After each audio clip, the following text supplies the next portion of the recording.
All right, everyone, welcome back to Schmattz Outdoors. So we're going to give you a little bit of update what my season's going to look like here. So I'm recording this on a Sunday. It's going to go live the following Friday, which is when you guys hopefully are watching this.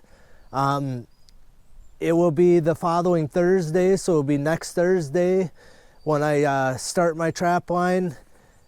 The season actually starts tomorrow. If you're watching this on Friday, it starts Saturday for land animals here in Minnesota in my area. I typically don't start that first week anyway. The raccoons typically aren't very well primed up by that time. This year we're going to have a hard time getting going anyway that time, so I'm going to wait till the following Thursday to start. It's going to be the last Thursday in October here. We're going to run landline for a couple days there, so we're going to set Thursday as hard as I can like normal. That's a little bit of a change from when I talked to you guys here middle of the summer.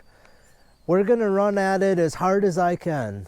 I talked in the midsummer update that I might try and tamper back my line a little bit just because I'm going to be running a shorter period of time. I keep almost saying a shorter line, but like I said, that I'm going to have the same amount of time every day as I normally would have. There's so many hours of daylight, so why would I run only a partial line? Yeah, I could be home by noon each day or something. Well, why? Why am I running around if I'm going to only be running part of my line? Are there things that I'm going to maybe cut back on a little bit? Yes. Are there things that I'm going to try and hit harder this season? Yes. And I'll go over that here in just a second. But yeah, we're going to run, we're going to have one set day of land animals, one full check day. That's all it's going to be is land animals, the first check. The second check is going to be land animals only, but I'm going to be putting out a water line because that's the start of the water season here in Minnesota. And we're going to go at it as hard as I can catching water animals. So that's mink. That's the #1 animal on my catch list this year. We're going to purposely catch some mink. We're going to try and hammer in some pocket sets. I did make some portable pockets. We're going to try, I have one beaver found. There may be a pair in this house. There's one big one for sure. And then I do have one other house that I have permission to trap. It was where I ended up catching the 3 beavers and 2 checks right at the end before it froze up last fall. I'm pretty sure there's beavers still there. I haven't been back in there to check. The landowner thinks they're still in there, so I probably have, again, one full beaver house that who knows, there could be a half a dozen beaver in there. I don't know if I'm going to try and trap them out or not this season. They're going to be worth decent money if I catch them. But we're going to run a few days back there probably if I can find activity back there. And then like I said, I do have one other beaver house that has one big beaver in there for sure. I was out and scouted it yesterday. I caught one big beaver there a couple years ago, the same spot I caught my otter 2 seasons ago. When I caught the one big beaver out of there, like a 60-pounder. That's the same spot. They're in the same house. Like I said, there's one for sure was come out of the house while I was out looking at it and was splashing out in the water. But as he was doing that, I'm pretty sure a second one surfaced not far from me. But I just caught it out of the corner of my eye. So again, there might be a pair there. There's one big one for sure. So we're going to try and catch him. He should be easy to catch, like I said. And then I have one other house. So mink, like I said, we're going to hit him hard. Hit them fast. We're going to put in purpose sets. We're going to put pocket sets is going to be my main target. We're going to be throwing mink boxes around like normal. I'm going to be probably a little more cautious throwing mink boxes around. Not cautious ain't the right word, but we're going to be a little more conservative throwing mink boxes around. Again, because I got to pick them all up. That's the one thing that I'm going to probably cut back on is the number of boxes, like wood boxes I'm putting out. So my double 220 boxes, I haven't decided 100% if I'm going to put them out. I'm leaning towards not. It's just a matter of, I only have 12 checks. So we're going to set hard, set quick. we're gonna run 12 checks total. So that includes, like, you know, I'm gonna set on a Thursday, we're gonna pull my line on a Tuesday. The whole thing's gotta go because I'm leaving town Wednesday morning as early as I can to head out west for this mule deer tag I have. So like I said, it's gonna be 12 check days. We're gonna hit them as hard as I can in 12 days. If things go like I'm hoping, you know, there might be a couple split videos again this season with, you know, splitting up catches for the day, and I hope that's the case. But I do have my list here. Oh, I got it upside down. So I have my list here. I've showed this in the past. I'm not going to go through every animal here, but I'm just going to hit a few of the highlights. I kind of have it here just as more of a guide than anything. We'll just start right at the top of the list. Again, it's the water animals first. So I'm hoping to catch like 5 mink, and I'm hoping purposely catch 5 mink. You know, if I catch one in an otter set or a beaver set, you know, I'll be okay with that, but I'm hoping to purposely catch some mink this season. Whether it's in mink boxes, I do have a good chunk of beaver bait already made. I have some carp cut up. I have some muskrat hindquarters cut up. We're gonna make some pocket sets, and we're gonna try and catch some mink. So I'm hoping to catch 5 mink, and I know that's a fairly lofty goal for only having 12 checks, but I typically catch most of my mink early in my season anyway, and that's part of, like, this season actually is gonna probably be a pretty productive season, because after roughly that 2-week point, my catch rate drops way off anyway. So, you know, I may be able to put up some pretty darn good numbers here in the essentially 2 weeks I got to trap. So it's gonna be 13 days, 1 set day, 12 checks. So beaver, I'm hoping just catch a couple. I know there's that one, and I'm hoping that other house has some in there. I typically find a house or two while I'm running my season. It happens every year. So we'll see if some more pop up. But again, I do know where there's that one for sure. I'm hoping to catch 3 beaver. I might even put some sets down by the lake on our land here to try and catch one, you know, down there. I also might put an otter set down there. And I have one other slough that the otter were in. I filmed them last year up on top of the ice. I don't know if the otter are back in there. I have not been back there, but we're gonna put an otter set, if not 2, back in there. Basically, it's gonna be a pocket set of some sort, but I'm gonna be using a beaver trap instead of a, you know, like a muskrat set or a mink size trap. So instead of like a number 11 double long spring, I'm gonna be using probably a number 5 back there. I thought about using just a Coyote set, like a Duke 4 or something like that. Just give me a little more surface area than like a mink trap. But I think, again, we're gonna use some beaver traps and try and make a couple pocket sets for otter in that zoo. So I may have a few purpose set otter sets this year. Again, I don't know if there's any anywhere, so it's gonna be a pure luck thing if I catch an otter. Last water animal to me is muskrats. We're gonna go at them hard. I have no idea if they're gonna be worth anything this season, but we're gonna hit them as hard as I can, as fast as I can. We're gonna be doubling up sets every place I set a set. It's gonna be a foothold and a conibear.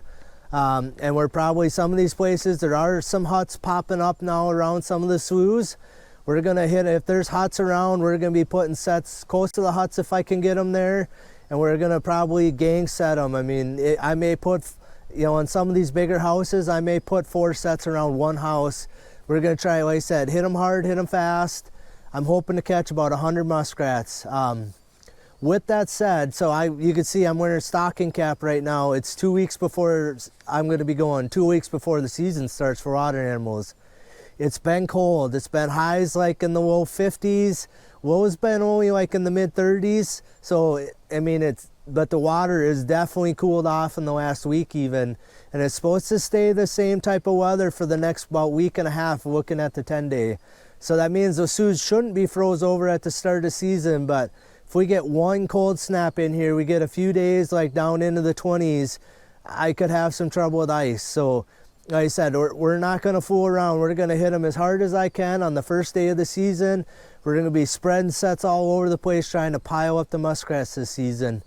You know, my goal is 100, but boy, if I had even 150, 200, you know, like I said, we're gonna go at it. I don't think there's 200 muskrats around, let's put it that way. So like I said, we're gonna aim for 100, and if we hit that, I'll be ecstatic. But like I said, we're gonna hit them hard. I'm hoping maybe, get me some 15, 20 muskrat days. I don't think we're gonna hit the mid-30s like we did a few years ago each day. But boy, if we can get 15, 20 a day, you got 5 days, I got my 100 caught, right? So that's the plan. All right, let's move over to water or land animals here. We'll be quick and concise about this. I haven't heard a lot of talk about fox being around this season. Again, I tell you this every year, I don't necessarily care to catch the fox. If I catch them, I'm not gonna let them go. Coyote numbers, I think, are gonna be normal. So I'm hoping to catch 15 coyotes in the 12 checks. And I was well above that last year. So, and there are a couple places where I'm not gonna be able to trap coyotes that I did last year. Like I had the one spot, I think I got 5 or 6 back behind there. They got corn in there this year, and I typically don't trap it when they got corn back there because it's the last fields they get off. They custom combine for everybody, so I probably ain't gonna get sets back in there. So like I said, that's one big spot right there where I normally catch a few coyotes that I'm not going to trap this year. But I have permission on all kinds of places that I didn't get sets in last year. And I talked about it as I run my line that I didn't get sets everywhere I wanted to. So like I said, we're going to try and hammer as many coyote sets as I can when I can. Caveat to that is we've been getting rain. We got 1.5 inches of rain 2 days ago. We got 3.5 inches of rain a week ago. So everything's wet. They're behind on field work. Right now, again, this is Sunday, so 2 weeks before the season, or before I'm gonna start, basically. They got all the beans off, but none of the bean ground worked. And they're just starting to touch a little bit of corn. But again, with 1.5 inches of rain 2 days ago, it's gonna be another couple days probably before they start really going at corn. And I don't know what the moisture is going to be like in the corn. So they got 2 weeks to get it off, but boy, I think there's still going to be a lot of corn standing come the start of my season here. So that could slow down me getting some coyote sets out. Again, I'll know more even a week from now. I'll know a little more, but like I said, I got to film this beforehand so I can get it put up for you guys. So I'm going to try and hit coyotes as hard as I can. I'm hoping for that 15. With that, I'll probably catch a couple badgers in there because I do every year. So if I catch 2 or 3 badgers, I'll be happy with that. Honestly, I'd kind of like to really focus in on badgers. There are spots where I find all kinds of holes and everything along fence lines, but it seems like those aren't the spots I catch the badger anyway. So that might be my target animal next season, is really focus in and try and figure out how to catch some more badgers around. But all right, the last 2 animals is skunks and raccoons. They kind of go hand in hand for me. I catch skunks in my coyote sets all the time. You guys see that. But I think both numbers are down this year. Again, I focus on road kills. If I'm seeing skunks killed all over on the roads, those are the seasons I'm going to catch 35 skunks in a season. I haven't hardly seen a roadkill skunk. I have seen a few running on the side of the roads when I've been going like duck hunting and stuff in the mornings, but I'm not seeing a lot of roadkill, either raccoons or skunks. So I think the numbers may be down a little bit this year. With that said, again, I'm hitting them at the peak of my trapping or catching of them is the first couple weeks of the season anyway, because once it starts getting below freezing, then they kind of shut off. So I'm looking at somewhat of a normal year. I'm kind of got my goal set at about 20 of each. If I catch 20 skunks and 20 raccoons, the skunks I'd like to catch under that number, and raccoons I'd like to catch over that. But you catch what you catch. So all right, yeah. So right now, basically, the weather is going to be the key to everything, which it is every year. If we keep getting more rain, although like the 10 days looking fairly dry. So they should be able to hit crops pretty hard here. Like I said, probably there might even be guys going yet this afternoon because we've got good breeze, but next couple days they'll be hitting corn, and if they can get the corn off, I can get around. I'll have to be a little careful where I put sets so they don't get worked under, but like I said, I just got to kind of work with the farmers, and kind of wait on them, So like I said, that actually is why I'm leaning towards hitting water animals hard. I can hit the water animals no matter what they do with the crops, right? You know, so if I only get a half a coyote line out on that first day, I'll be adding coyote sets as I go once I get, you know, the water line put out. But I can put water line, I can hit, you know, put out 500 sets, you know, muskrat sets and that type of stuff in a day. Not that I could, but I have, you know, I don't have to wait for the farmers is my point. I probably get out 200 in a day, honestly, but I'm going to try and put some pocket sets in, and I'm not good at it, so that's going to slow me down a little bit. But all right, guys, I think that's everything I got for you. So like I said, when you guys are watching this, my season's going to start, you know, the following week. So we'll be going at it hard. I probably won't be doing any like mid-season updates or nothing like that, unless it's after I get back from my coyote trip. I may drop a video. Or not my coyote trip, my mule deer hunting trip. So again, my plan is I'm going to leave. I'm going to do a couple scout days for that, and then the season will start. I'm going to be out there Wednesday. Season starts Friday. If I knock a deer down in the first couple days, we're going to try and set the line back up. And again, I might post a little video about that, you know, let you guys know I'm back up and running again. It won't be no water line after that. It will all be just landline trapping. You know, so it'll be coyotes, raccoons, you know, that type of stuff. But so that's my plan. If I get a deer early, I would say within that first week, I'll probably come and I'll set some kind of line back up. If it takes me, you know, more than that week to get it, I probably won't end up setting a line back up. And I may actually, believe it or not, take a little bit of vacation. All right, guys, that's all I got for you today. Thanks for watching Schmattz Outdoors. You know, stay tuned. So up until the new year here, we're going to have how-to type videos, you know, that type of stuff. An update video here for you guys. Up until about New Year's. After New Year's, you guys will hopefully be able to see some of the catch videos that I'll be making here. So stay tuned for those. Otherwise, we'll see you guys on the next Schmattz Outdoors video.